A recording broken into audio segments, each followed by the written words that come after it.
Matapos yung payag ni LTFRB-6 Regional Director Richard Osmeña, nga hindi iya, kundi isang iya mga bisita gikan sa Cebu kag Bacolod ang mga salakyan, sagwa sang iya balay nga nareklamo nga naga-on-road parking. Barangay official na payag nga wala sila sang may nabaton nga koordinasyon na tuoy sa mga pangayaw sa ila lugar. Mga salakyan nga nakapark sa gawa sang balay sang Regional Director ginpangkuha na. Yaring balita ang gintutukan ni Daryl Marie Sarmiento.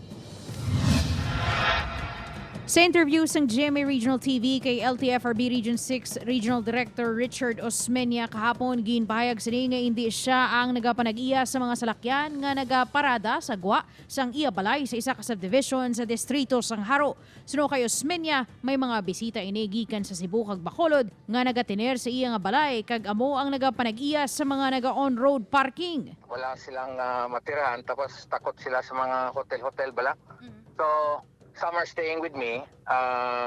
Actually, they're on business trip. No? Apang sa pagpakigangot sang GMA Regional TV sa punong barangay sang MVH Nova, ginpahayag sini nga wala siya sang may nabaton nga notice of coordination sa mga posible apor nga nagatiner sa balay sang Regional Director. Suno pa kay Kap, wala ginapahanugutan sang barangay ang home quarantine kag dapat nga magtiner ang mga ma-identify nga pangayaw sa government facility o kun accredited hotel accommodation. Kung na-apor sila, ma'am, mga ayaw gud sila sang acceptance letter di.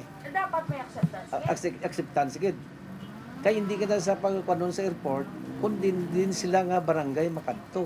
Ipahayag man ni Ledesma nga wala ini sang may nabaton nga reklamo na tuhoy sa problema sa on-road parking. Nag-inform sa amon nga may amuna nga problema. Ang homeowners, kay may homeowners association na sila, ipabutan sa board director kung ilang kwan. Ang ilang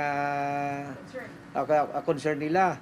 Sunod naman sa chairman ng Homeowners Association sang subdivision nga ila usisaon ang issue. At least they were there to really see to it nga may problema. So mo na siguro kami willing kid kami. Kainas ang agas ang ginbalikan sa news team ang lugar, isa na lang kasalakyan ang nakapark kag wala na ang nakaparada nga salakyan sa guwasang balay sang direktor. Wala na nagatubang sa kamera ang tagreklamo nga homeowners. Suno sa iya, hindi ana ini mag-file sa official complaint. Apang tion nga liwat himuon nga parkingan sa mga salakyan nga ginapasuni ina panagiyahan ni RD ang dalan, hindi ini magduha-duha nga magreklamo. Liwat nga ginpakigangutan sang GMA Regional TV si RD Osmeña apang wala na ini nagasabat sa mga text ukon tawag. Upod kay Hans Desierto, Daryl Marie Sarmiento, One Western Visayas.